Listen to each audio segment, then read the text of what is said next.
2020년의 마지막 주일 오버플로잉 교회 주일 예배를 함께 하시는 모든 분들을 주님의 이름으로 환영합니다. 올 한 해도 우리와 동행해 주신 그 신실하신 하나님을 기억하며 오늘도 마음 다해 온 힘 다해 주님을 찬양하며 나아가시겠습니다.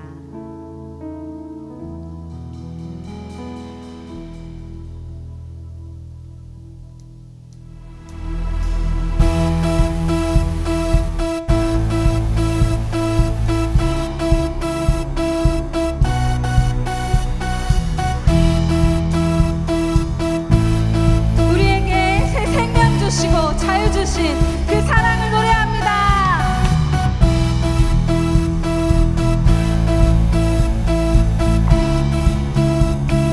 나는 노래하네. 나는 노래하네. 자유케 하신 주의 사랑 모든 것을 내어주시고 우리를 구하셨네.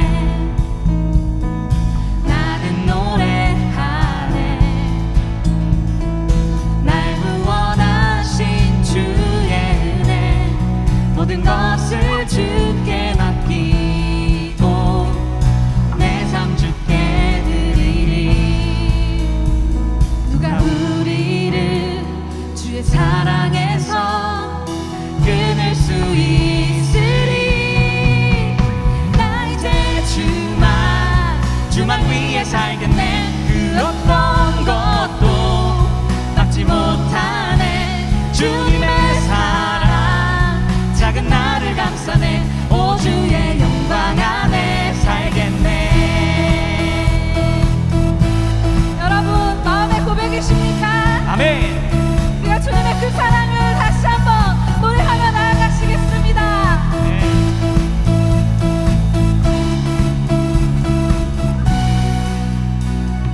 나는 노래하네.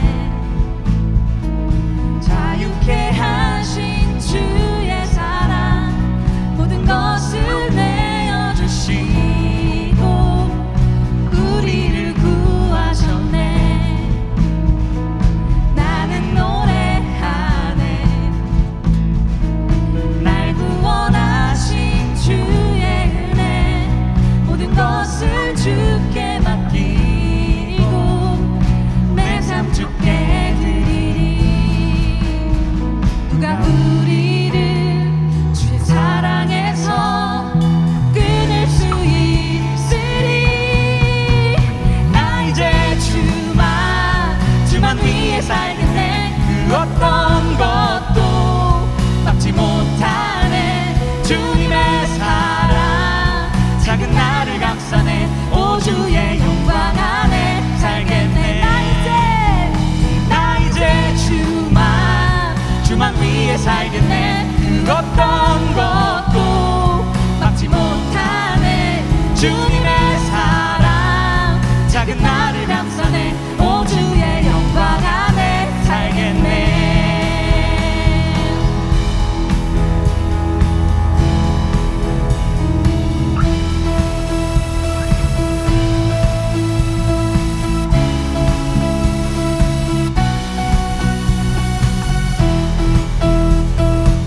예수 그리스도가 우리에게 오심으로 하나님께서 우리를 향한 그 사랑을 확증하셨습니다. 할렐루야. 아멘.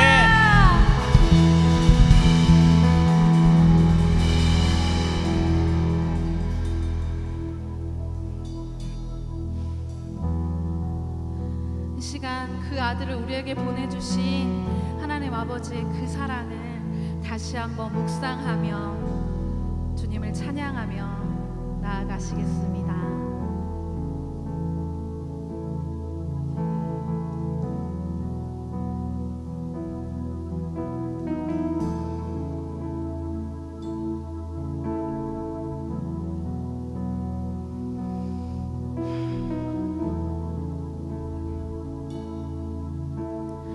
아버지 사랑 내가 노래해.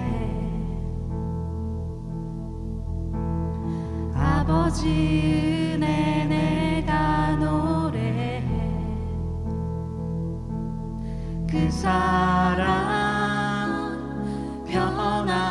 없으신 거짓 없으신 성실하신 그 사랑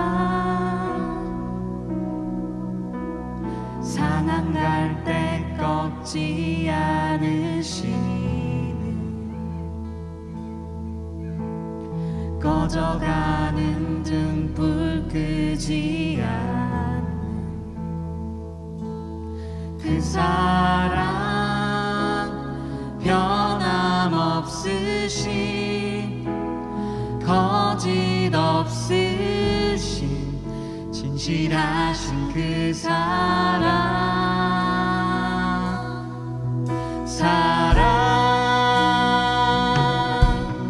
그 사랑 날 위해 죽으신 날 위해 다시 사신 예수 그리스도 다시 오실 그 사랑 죽음도 생명도 천사도 하늘의 어떤 권세도 끊을 수 없는 영원한 그 사랑 예수. 다시 한번 고백하시겠습니다. 아버지 사랑, 아버지 사랑 내가 노래해 아버지 은혜 내가 노래해 그 사랑 변함없으신 거짓 없으신 성실하신 그 사랑 상한 갈 때 꺾지 않으신 꺼져가는 등불 끄지 않는 그 사랑 변함없으신 거짓 없으신 진실하신 그 사랑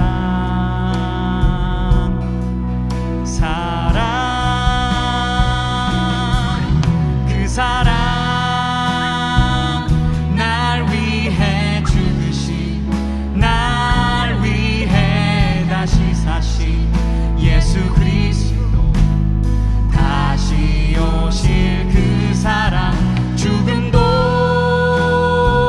생명도 천사도 하늘의 어떤 권세도 끊을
오실 나의 왕 예수 주를 기다립니다. 주님만 기다립니다. 주를 기다립니다.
여호와는 내게 복을 주시고 너를 지키시기를 원하며 여호와는 그의 얼굴을 내게 비추사 은혜 베푸시기를 원하며 여호와는 그 얼굴을 내게로 향하여 드사 평강 주시기를 원하노라 할지니라 하라.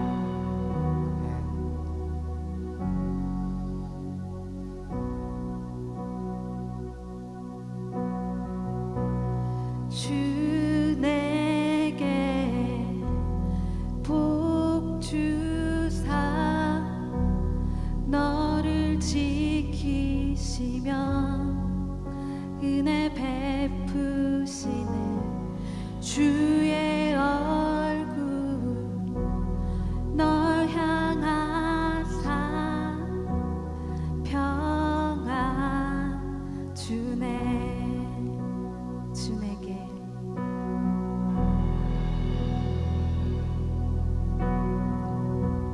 주 내게 복 주사 너를 지키시며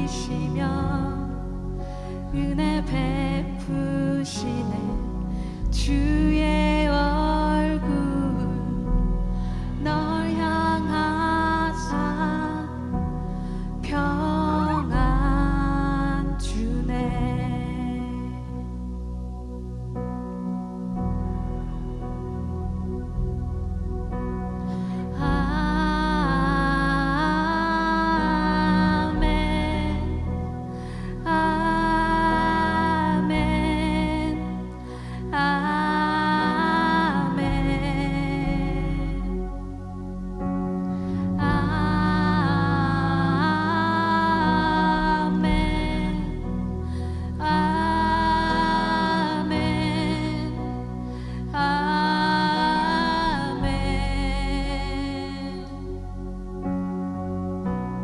주 내게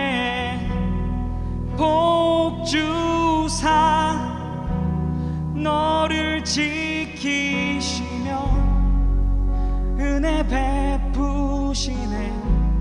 주의 얼굴 널 향하사 평안 주네.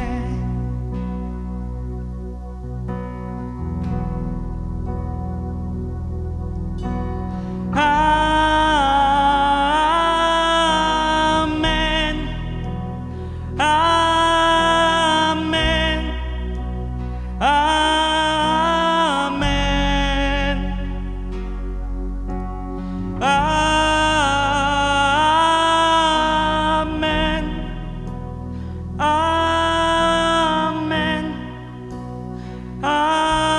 아멘.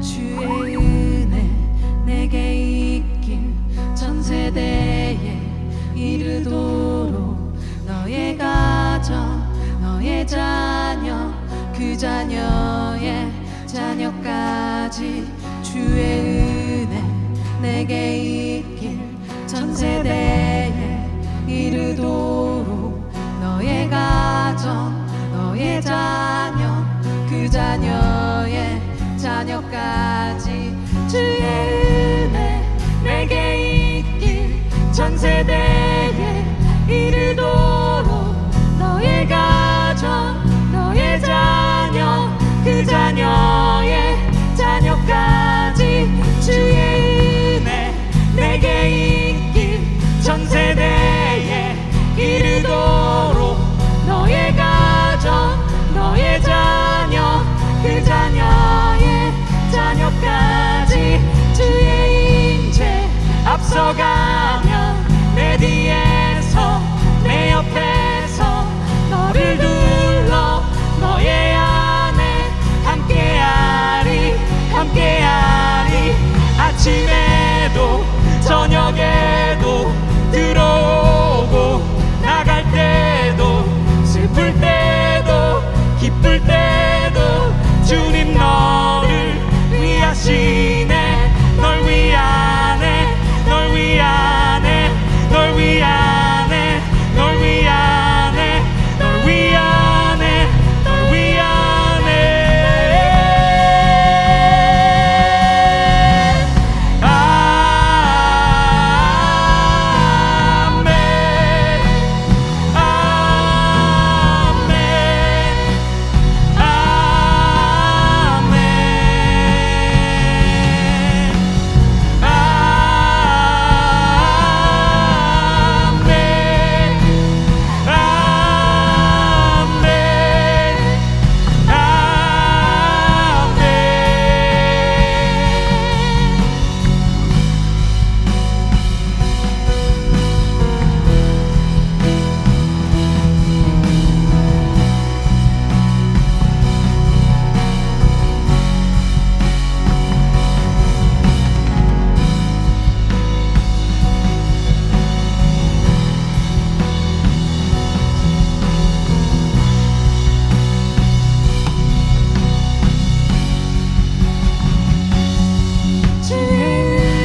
전세대에 이르도록 너의 가정 너의 자녀 그 자녀의 자녀까지 주의 임재 앞서가며 내 뒤에서 내 옆에서 너를 둘러 너의 안에 함께하리 함께하리. 아침에도 저녁에도 들어오고 나갈 때도 슬플 때도 기쁠 때도 주님 너를 위하시네. 널 위하네 널 위하네 널 위하네 널 위하네 널 위하네. 널 위하네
Angels we have heard on high, sweetly singing o'er the plain, and the mountains in reply, echoing their joyous strains. Gloria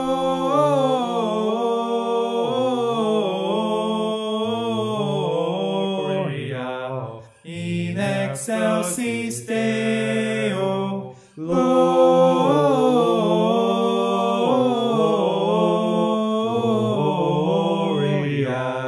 in excelsis Deo. Shepherds, why this jubilee? Why your joyous strains prolong? What the gladsome tidings be, which inspire your heavenly song? Gloria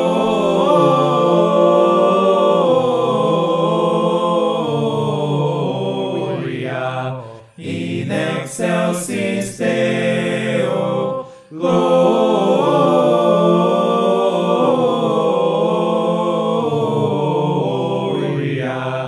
in excelsis Deo.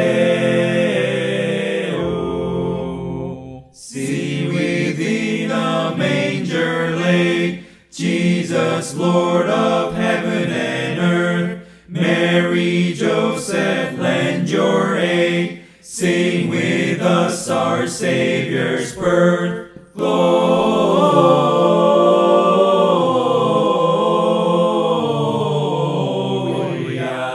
in excelsis Deo, Gloria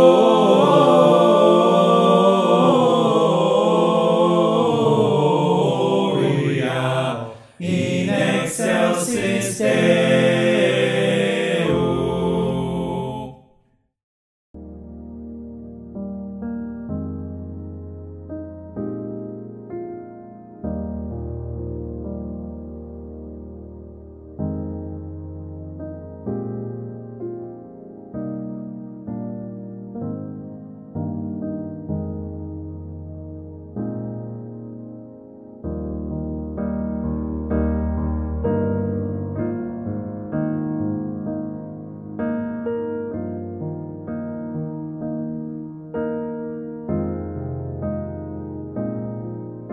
참 예배팀이 없었으면 우리 2020년 어떻게 우리가 온라인으로 예배를 드릴 수 있었겠습니까? 우리 예배팀을 위해서 한번 잘했다고, 감사하다고 한번 박수로 나가겠습니다. 우리 예배팀 참 수고 많으셨고요.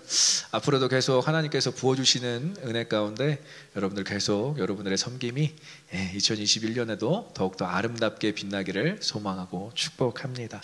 오늘 우리가 읽었던 그 베드로 전서죠. 근데 베드로 전후서가 있습니다. 베드로 전서가 있고 베드로 후서가 있는데, 잘 알려져 있다시피 이것은 베드로 사도의 서신서로 알려 있어요. 서신서라 함은 이제 각 지역에 있는 교회들에게 보내는 편지라고 우리가 알고 있으면 되는데요. 이 편지는 소아시아 교회, 이방 교회, 소아시아 교회와 로마 교회, 로마도 역시 이방 지역이죠. 이방 지역에 있는 교회에게 전해지는 편지였습니다.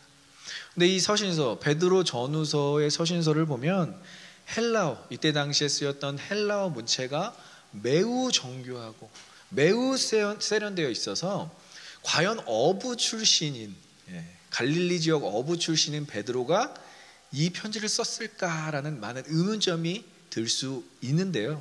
사실 이 편지는 실라라는 사람이 대피를 하여서 쓴 서신서입니다.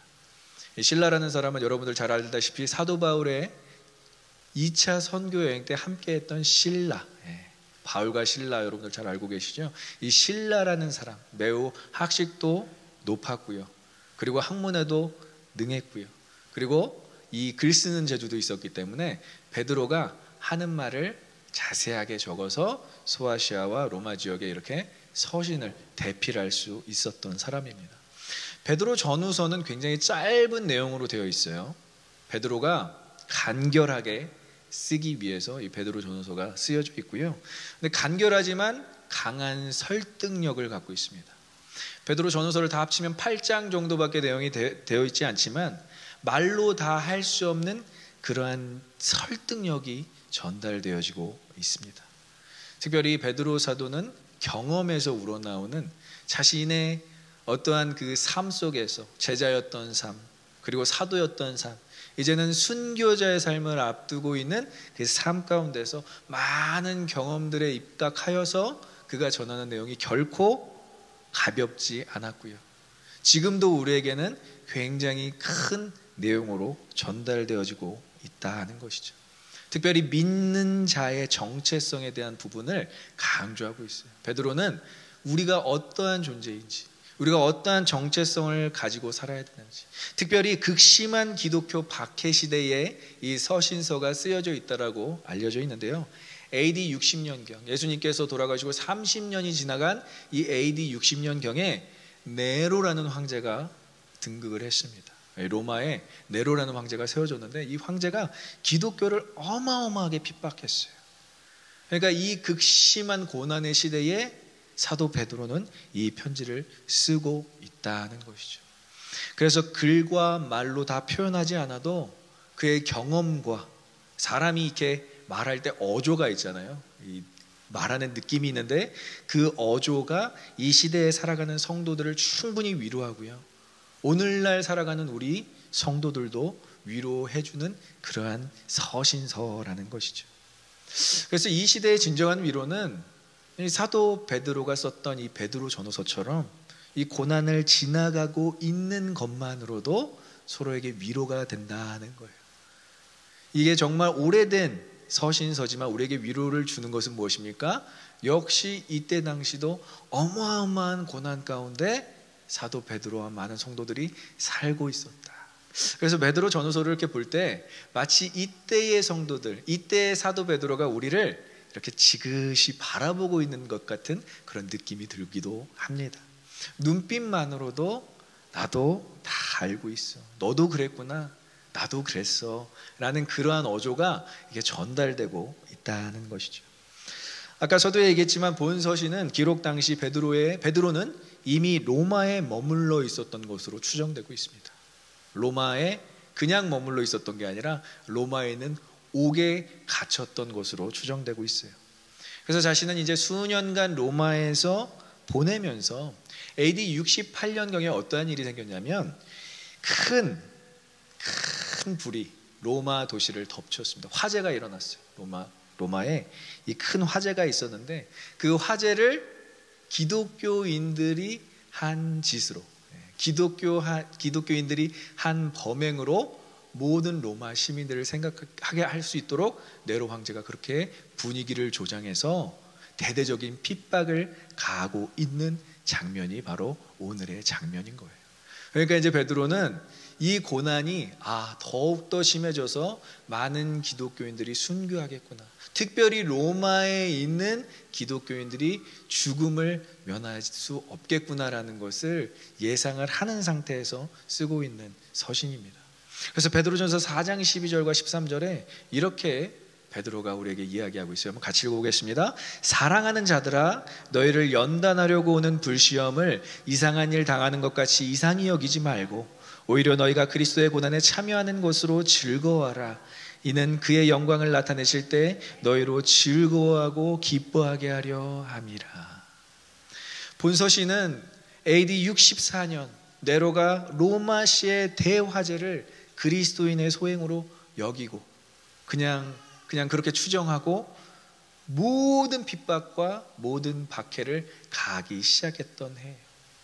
그러니까 베드로가 로마에서 그리스도교에 대한 박해를 직접 목격하고요, 그리고 그 박해를 직접 당하기도 하고요, 그리고 그 로마가 시작하는 대규모의 박해가 이제는 전국 전역에 확산될 거라는 것을 예감하면서 성도들을 위로하고 있는 서신서입니다. 그래서 이 서신서는 The Epistle of Encouragement라고 전해지고 있어요. 우리에게 격려를 주는 서신서, 격려의 서신서라는 것이죠. 특별히 이 고난에 대해서 베드로는 굉장히 많은 것들을 묵상했습니다. 베드로 전서를 보면은 이 파스코라는 고난을 받다라는 단어가 11번이 쓰여지고 있어요. 8장밖에 안 되는 그 서신서에 고난을 받다라는 단어 파스코가 11번이 쓰여지고 있는데요. 신약 성경 베드로 전후서를 제외하고 신약 성경에 12번밖에 쓰여지지 않는 이거와 비교해 봤을 때 엄청난 분량의 고난을 다루고 있다라는 것이죠. 그러니까 우리가 베드로 전후서를 볼 때 성도들이 이 서신서를 깊이 묵상하고 생각한다면 고난에 대한 새로운 시각과 새로운 마음을 갖게 될 수 있는 것입니다. 그럼 어떻게 이렇게 베드로가 모든 성도들의 고난에 이해할 수 있고 모든 성도의 고난을 다 헤아릴 수 있는지 우리가 살펴볼 필요가 있어요. 베드로는 아까도 얘기했지만 많은 경험이 있었던 사람이에요. 특별히 제자로서 그냥 제자가 아니에요. 수제자였어요. 정말 예수님께서 총애하셨다. 정말 예수님께서 베드로만 보면 흡족하실 만큼의 그런 수제자가 베드로였어요. 하지만 또 베드로는 배신자였습니다.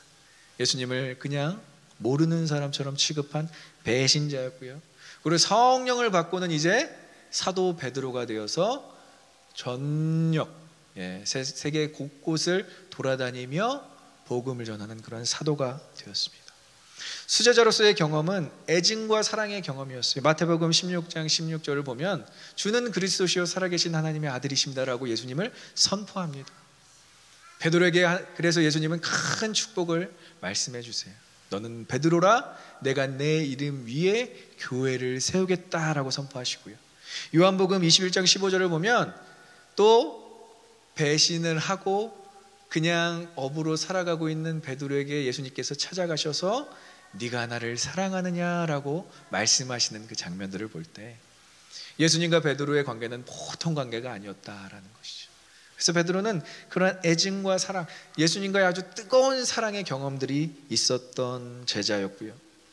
아까도 말씀드렸지만 대제사장의 뜰에서 예수님을 부인하는 장면이 또 마태복음 26장에서 우리에게 자세하게 소개되어지고 있습니다. 주님을 그냥 부인한 게 아니에요. 저주하면서 부인했어요. 그것도 예수님께서 계신 바로 앞뜰에서.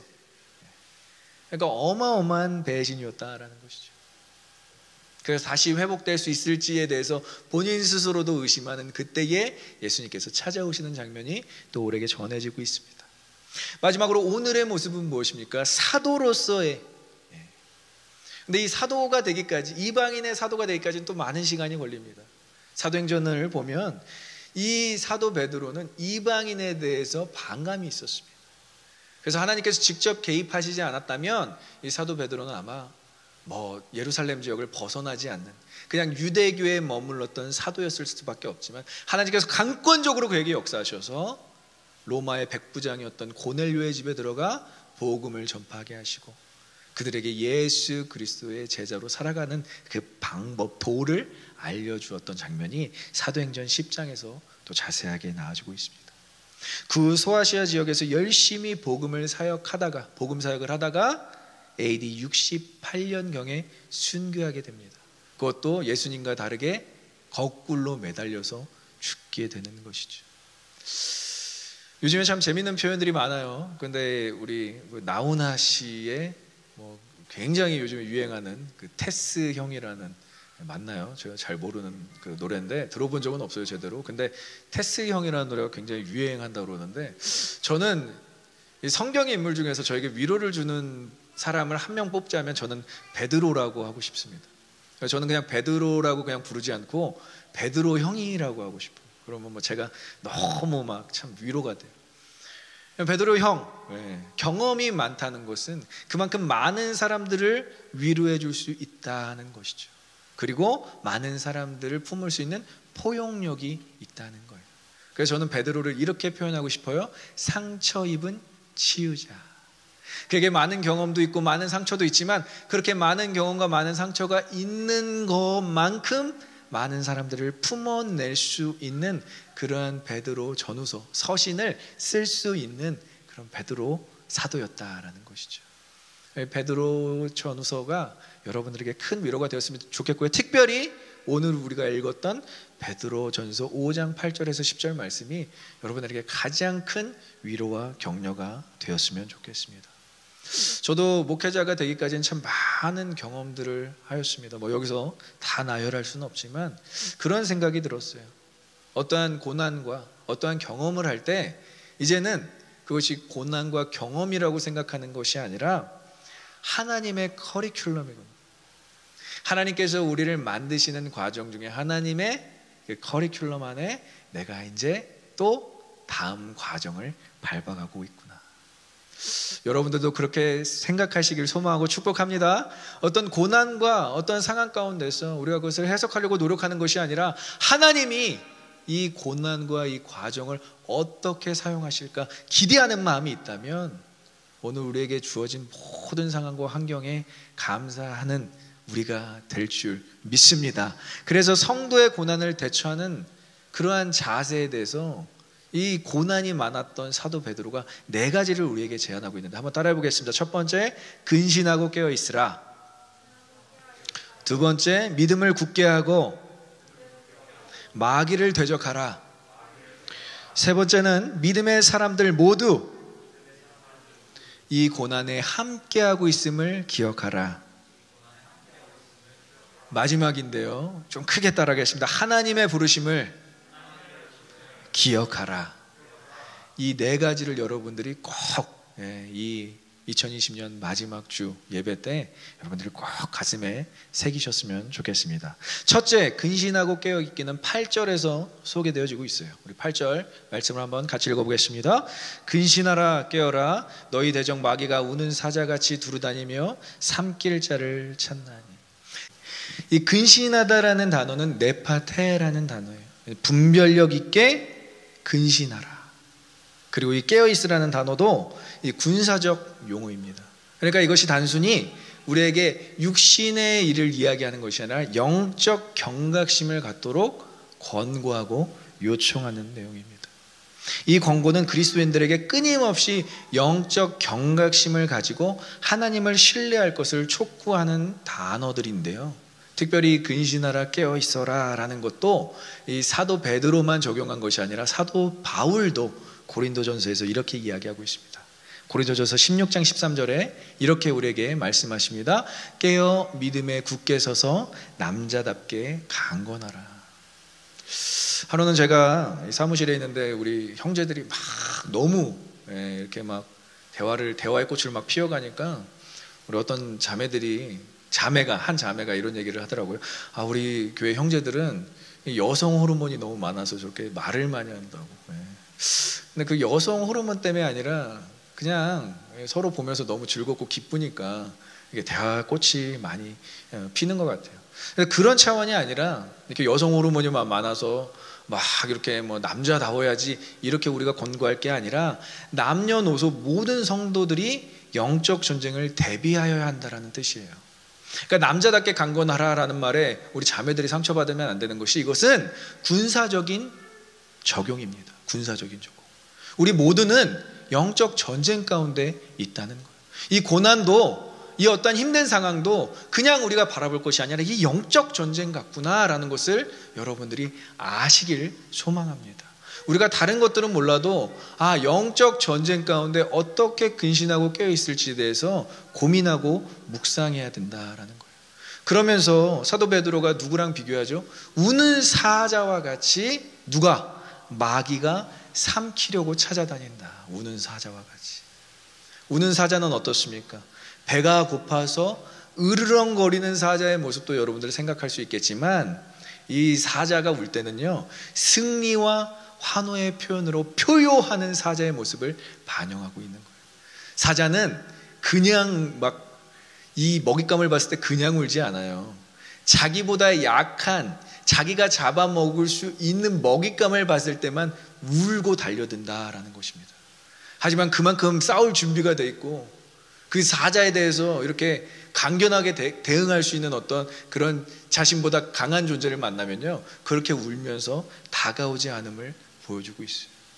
그래서 로마의 원형 경기장 있잖아요. 여러분들 그곳에서는 막 사자를 풀어놓고 죄인들을 풀어놓고 사자들의 먹잇감이 될 수 있도록 그러한 경기를 막 펼쳤던 그 로마의 원형 경기장에서 이 그리스도인들이 잡혀서 사자의 먹잇감으로 이제 쓰여지게 되는 잔혹한 장면들이 막 펼쳐지게 돼요.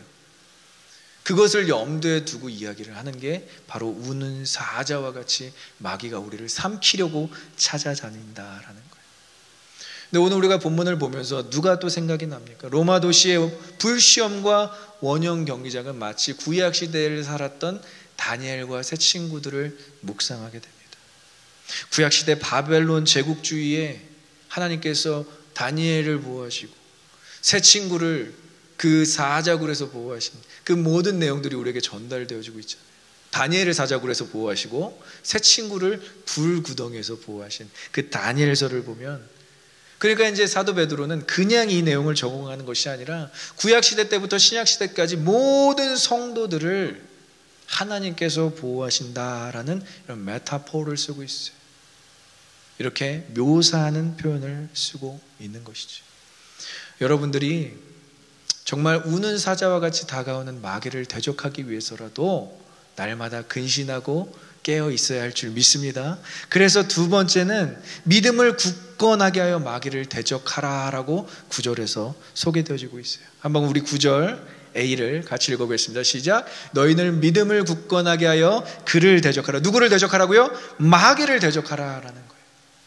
그냥 가만히 있지 말고 싸워라라는 거예요. 선포해야 된다는 거예요. 승리를 표효해야 된다는 거예요. 우리도 역시 우는 사자와 같이 다가오는 그 마귀에게 당할 것이 아니라 우리도 준비하여 싸워야 되는데 어떻게 싸워야 되느냐? 믿음을 굳건하게 해야 된다라고 얘기하고 있는 것입니다. 대적, 이 대적에 해당하는 용어는요, 안티디코스라는 법정 용어예요. 이 법정 용어는 소송의 상대. 내가 저 사람을 고발해야 되겠다. 내가 저 사람을 소송해야 되겠다. 라는 그러한 표현입니다. 근데 마귀가 왜 우리가 대적해야 되냐면요, 마귀 스스로가 우리를 비방하는 자로 표현되어져 있어요. 이 마귀가 어떻게 표현되어지냐면, 여러분들 잘 아실 거예요. 많이 들어보셨을 거예요. 게임 회사라는 명칭이 있어요. 게임 명칭으로 알고 있는데 디아블로 아시죠? 디아블로. 여기서 표현되어 있는 마귀의 명칭이 디아블로스예요. 디아블로스. 이 디아블로스라는 단어는 비방하다, 속이다, 우리를 낙담시키다, 중상모략하다, 하나님과의 우리의 관계를 깨트리다, 그 중간 역할을 하고 있는 자를 디아블로스라고 이야기하고 있어요. 그래서 디아블로, 게임에서라고 제가 들었는데, 디아블로는 참소하는 자의 특징이에요. 야, 너 그거 못해. 너 죽었다 깨나. 너 하나님과의 관계 회복할 수 없어. 이렇게 중간에서 노력질하는 자를 지칭하고 있는 것이 바로 디아블로인데요, 마귀를 지칭하고 있다라는 거예요. 그러니까 우리가 이렇게 중간에서 하나님과의 관계를, 우리와 하나님 관계를 방해하고 있는 사단에게 우리가 그냥 삼켜줘야 되겠습니까? 대적해야 될 줄 믿습니다. 강하게 믿음에 굳게 서서 대적해야 한다라는 거예요. 마귀는 실존하고 지금도 성도들의 신앙을 흔들리고 있어요. 여러분들 그것을 그냥 가볍게 생각하시면 안 돼요. 마귀는 실존합니다. 그리고 마귀를 대적하면 마귀는 성도를 피해 달아나게 되어 있다라는 거예요. 절대 공식은 인간적인 힘과 지혜로 대적하는 것이 아니라 오늘 사도 베드로가 얘기하듯이 또 누가 얘기하느냐? 야고보가 얘기해요. 그런즉 너희는, 야고보서 4장 7절입니다. 그런즉 너희는 하나님께 복종할지어다 마귀를 대적하라. 그리하면 너희를 피하리라. 믿으십니까? 우리가 정말로 붙잡아야 될 것이 이거라는 거예요. 먼저 무엇이 필요하다고요? 믿음에 굳게 서서 하나님께 복종하는 것. 우리가 스스로 이기려고 하면 안 되고요, 하나님께 복종해야 되는 그 믿음이 필요하다라는 거예요. 우리가 믿기까지 얼마나 사단이 방해합니까? 얼마나 우리의 마음을 흔들어 놓습니까? 지금도 마찬가지. 이 고난의 때에 얼마나 우리의 마음을 헤집어 놓는지 몰라요. 마치 하나님께서 살아계시지 않은 것처럼. 하지만 하나님께서 살아계신 줄 믿습니다. 하나님께서 살아서 역사하시는 줄 믿습니다. 그렇다면 우리가 붙잡아야 될 분 누구입니까? 하나님이시라는 거예요. 베드로가 이렇게 권고할 수 있었던 이유는 자신이 흔들려 봤다라는 거예요. 자신이 너무나 흔들려서 예수 그리스도를 철저하게 부인한 적도 있었다라는 거예요. 자기 역시도 가룟 유다처럼 예수님을 팔진 않았지만 마귀에게 속아서, 마귀에게 삼켜져서 예수님을 3번이나 부인하는 그런 안타까운 상황 가운데 있었기 때문에 이렇게 우리에게 강하게 권면할 수 있었다라는 거예요. 선포해 봅시다. 마귀를 대적하자. 그리하면 우리를 피하리라. 믿으십니까? 이것이 야고보 사도와 사도 베드로가 우리에게 해주는 권고라는 거예요. 정말 이들은 그것을 알았어요. 제자일 때도 알았고요, 살아가면서도 알았고요, 사도로서 이방인들에게 복음을 전할 때도 알았다라는 것입니다. 마귀의 존재, 사단의 존재를 부정하는 데도 있어요. 여러분 놀랍지 않습니까? 같은 그리스도교, 같은 예수님을 믿는데 마귀를 부정하고요, 사단의 존재를 부정하고요, 가르치지도 않는 교단도 있습니다. 심각한 거예요. 그러나 성경에 나와 있는 모든 내용은 가감없이 모두 다 다뤄져야 되는 거예요. 사도 베드로랑 사도 야고보가 이렇게까지 우리에게 권면하고 있는데 어떻게 마귀의 존재를 믿지 않을 수 있겠습니까? 그러나 마귀의 존재를 너무 크게 생각하는 것도 좋지 않다라는 거예요. 막 무슨 자그마한 일이 생겼어도 마귀에게 당했어, 이렇게 이야기하는 것이 아니라 믿음을 굳게 하는 것이, 너희가 믿음을 굳게 하는 것이 오히려 마귀를 대적할 수 있는 힘이다 라고 이야기하는 거예요. 근데 우리가 마치 마귀의 존재를 막 크게 봐서 매일 우리가 지는 삶을 사는 것처럼, 아니요, 하나님께서는 절대 여러분들을 포기하지 않으십니다. 그래서 하나님이 여러분들을 굳건하게 한다라는 스테레오리라는 그 단어가, 믿음을 우리 스스로가 굳건하게 하는 게 절대 아니에요. 하나님께서 여러분들의 믿음을 굳건하게 하실 줄 믿습니다. 하나님께 복종하는 것이 우리의 믿음을 굳건하게 하는 방법이라는 거예요. 흔들리지 않는 반석과 같은 단단함을 의미하고 있어요. 그래서 많은 시련과 고난을 사단으로부터, 하나님이 허락하셔서 사단으로부터 받은 욥기 23장 10절에 이렇게 고백하고 있습니다. 한번 같이 크게 읽어보겠습니다. 그러나 내가 가는 길을 그가 아시나니 그가 나를 단련하신 후에는 내가 순금같이 되어 나오리라. 믿으십니까? 우리가 이렇게 정금과 같이 순금과 같이 나아가기 위해서 이 고난과 시련이 허락됐다면 오케이! 오늘부터는 이 고난과 시련을 없애주세요로 기도하는 것이 아니라 이 고난 가운데 하나님만 붙잡겠습니다. 이것이 우리의 기도가 되어야 될 줄 믿습니다. 세 번째입니다. 그래서 그들이 함께 있다라는 거예요. 고난에 누가 함께 하느냐? 성도들이 함께 한다라는 거예요. 우리 9절 B 내용을 같이 읽어보도록 하겠습니다.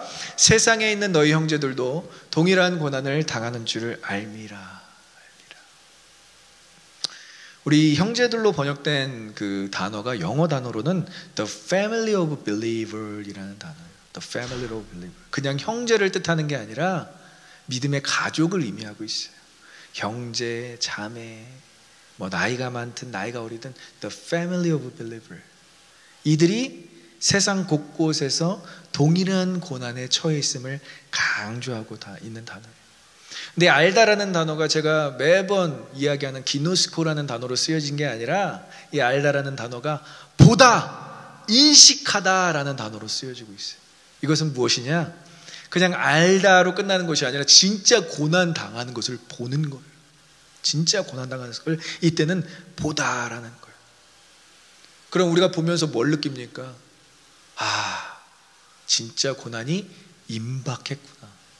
진짜 고난이 나와 상관없는 일이 아니구나. 나도 저런 고난을 당할 수 있구나. 그래서 이것을 우리가 어떻게 받아들일 수 있냐면 서로 리마인드 하는 거예요. 리마인딩 하는 거예요. 고난 가운데서 각자 경험하는 은혜와 기적들을 나누는 것이 리마인딩이라고 한다면 역시 우리의 공동체도 The Believer, 다 믿는 그 믿는 사람들로서 가족 공동체로서 우리가 이 고난 당하는 것을 서로 알 뿐만이 아니라 보고 인식할 수 있다라는 거예요. 서로 다 보는 거예요. 제가 지난주에 참 이 말씀을 준비하면서 이것들을 직접 보고 또 경험도 했어요. 우리 성도들이 진짜 이 고난을 당하고 또 이 고난 가운데서 승리하며 살아가고 있구나.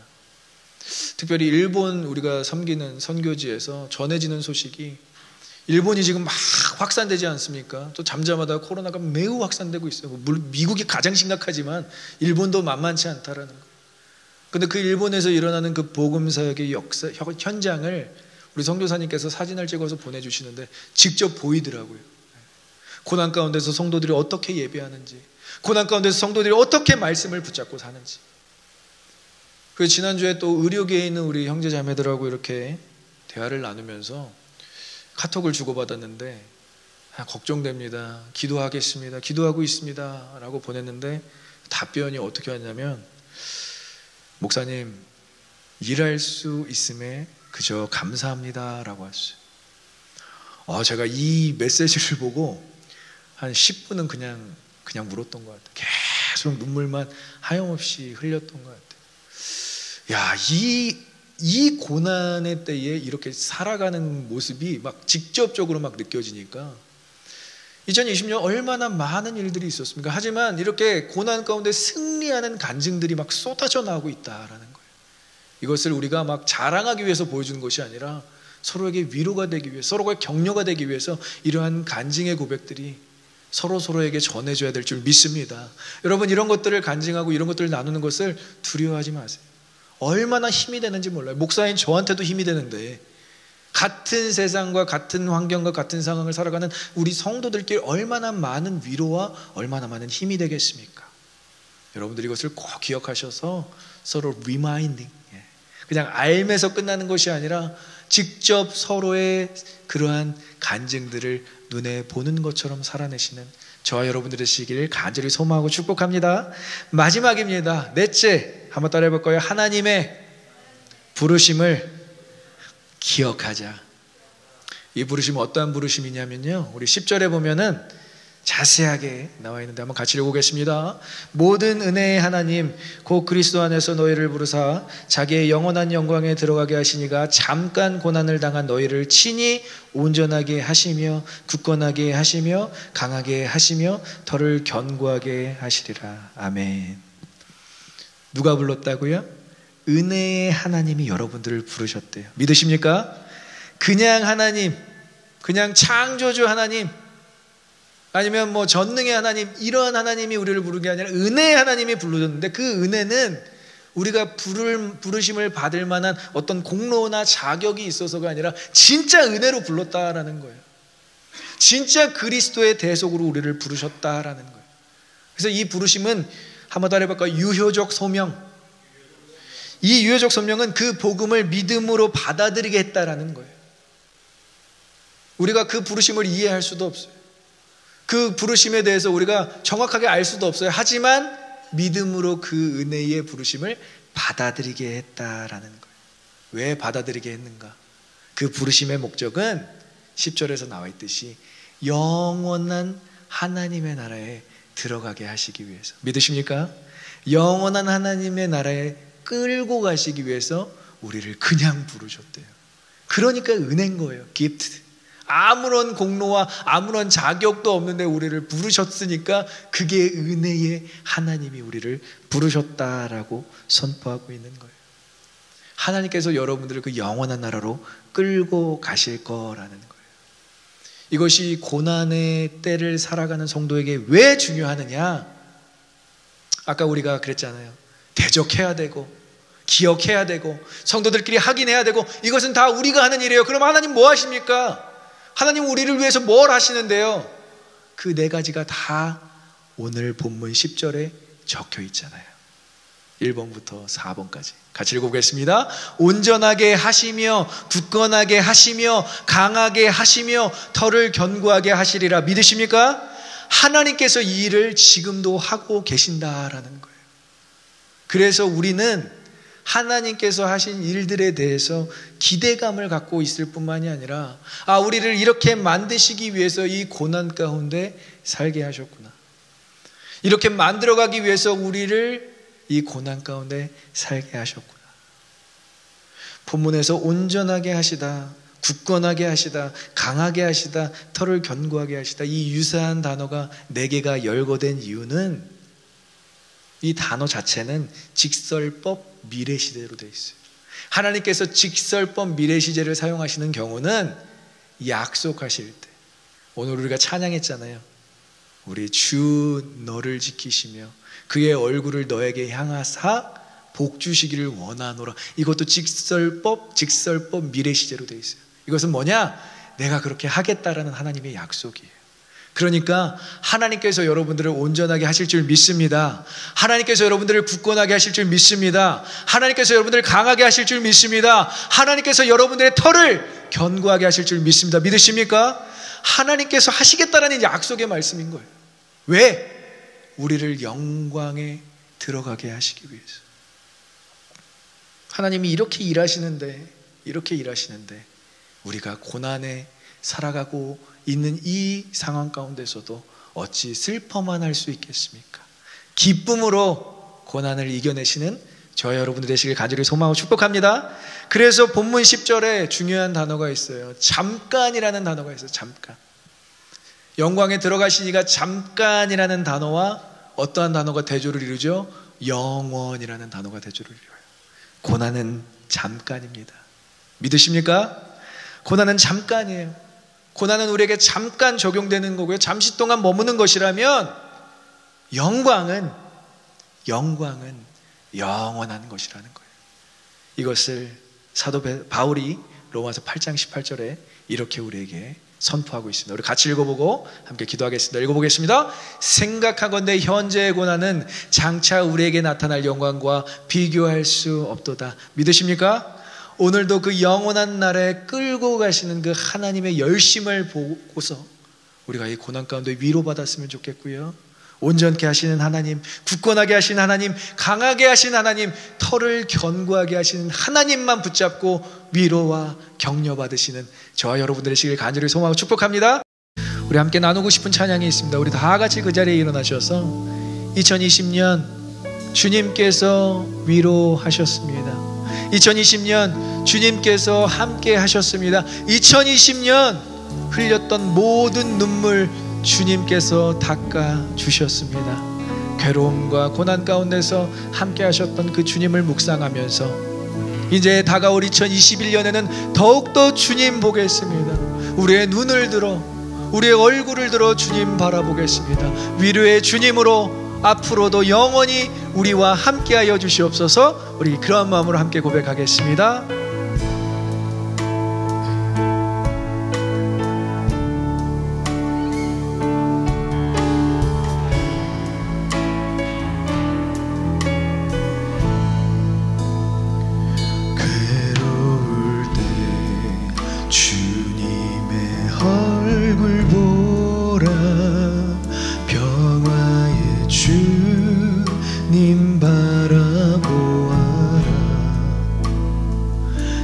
세상에서 힘겨운 친구들아 위로의 주님 바라보아 괴로울 때 주님의 얼굴 보라 평화의 주님 바라보아라. 세상에서 힘겨운 친구들아 위로의 주님 바라보아 고백하며 찬양합니다. 눈을 들어 주를 보라 내 모든 염려 주께 맡겨라.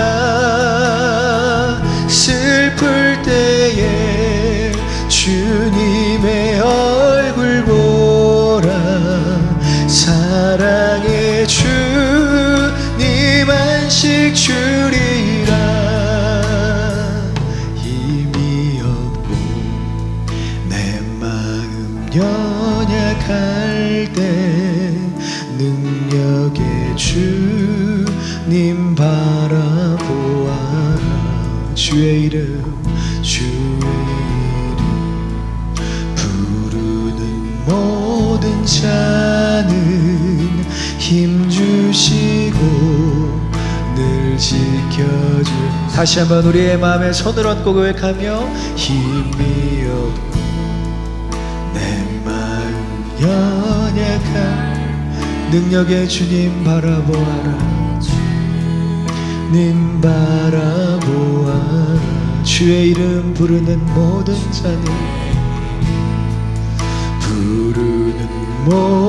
자는 힘주시고 늘 지켜.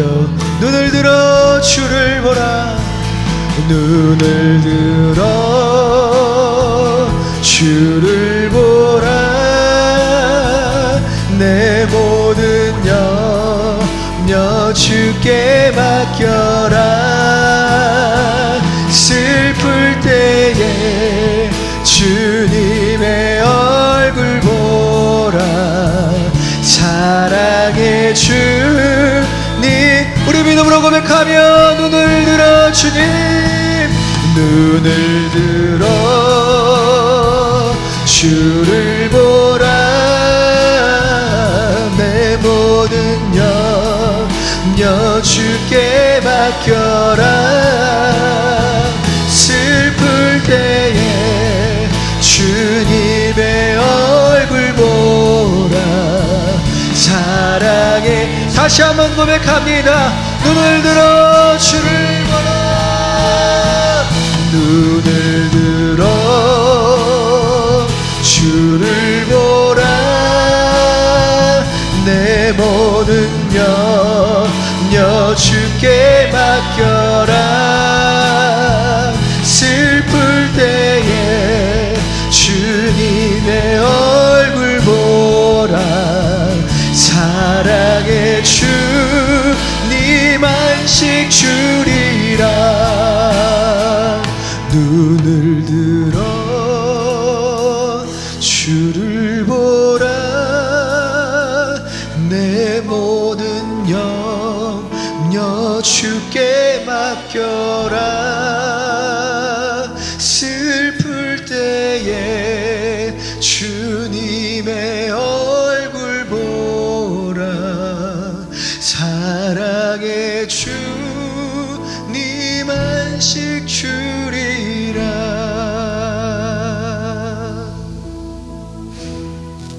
2020년은 우리 모두에게는 참 괴로움과 슬픔의 시간들이었습니다.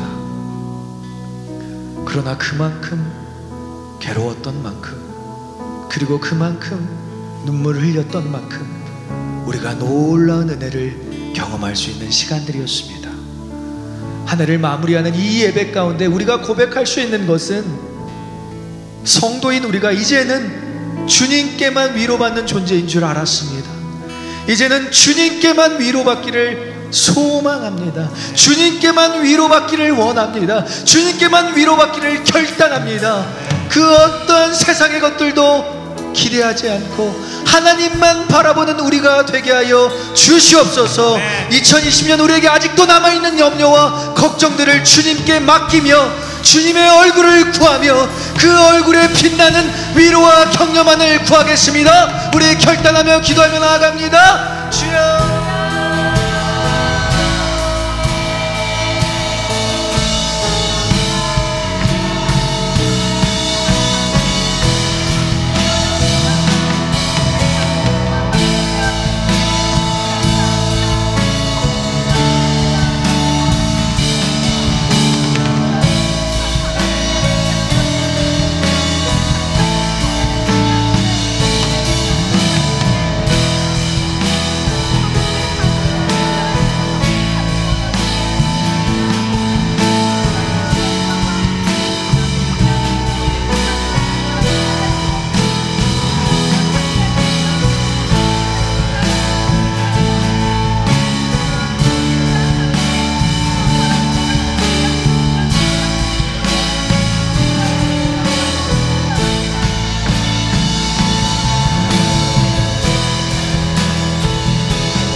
사단 마귀가 아무리 우리를 대적하고 우리를 우는 사자와 같이 삼키려고 할지라도 하나님의 사랑 안에서 우리를 끊어낼 수 없기에 그 내 부르심이 오늘도 한 명 한 명 성도를 붙잡고 있기에 우리는 결코 우리의 믿음을 포기할 수 없습니다. 주님, 주님의 얼굴을 구하며 위로받는 우리 모든 성도들이 되게 하여 주셔서 2020년 너무나 힘들었지만 2021년 주님께서 우리에게 그 은혜를 계속 비춰주신다면 우리는 결단코 우리의 믿음과 신앙을 포기할 수 없는 줄 믿습니다. 하나님, 우리에게 영적인 거장이 되게 하여 주시고, 하나님, 우리가 다시 한번 믿음의 고백을 세상 가운데 선포하게 하여 주셔서 우리의 믿음이 결코 작지 않다라는 것을 세상 가운데서 시험할 수 있는 유일한 기회라면 2021년 하나님과 온전히 승리하는 한 해 되겠습니다. 결단하며 나아가는 우리 모두가 되게 하여 주시옵소서. 이제는 부활이며 생명 되시려 이 땅에 오신 우리 주 예수 그리스도의 은혜와 하나님의 크신 사랑과 성령님의 감화 감동 교통 충만케 하심이 괴롭고 슬플 때도 주님의 얼굴 구하며 위로받았습니다. 2021년 하나님께만 위로받는 우리 모두가 되겠습니다. 결단하며 고백하며 나아가는 모든 오버플로잉 교회 성도들 머리 위에, 그리고 이 온라인 예배를 함께 드리며 같은 결단을 품고 나아가는 모든 주의 백성들 가운데 이제로부터 영원히 함께 하시기를 간절히 축원하옵나이다. 아멘.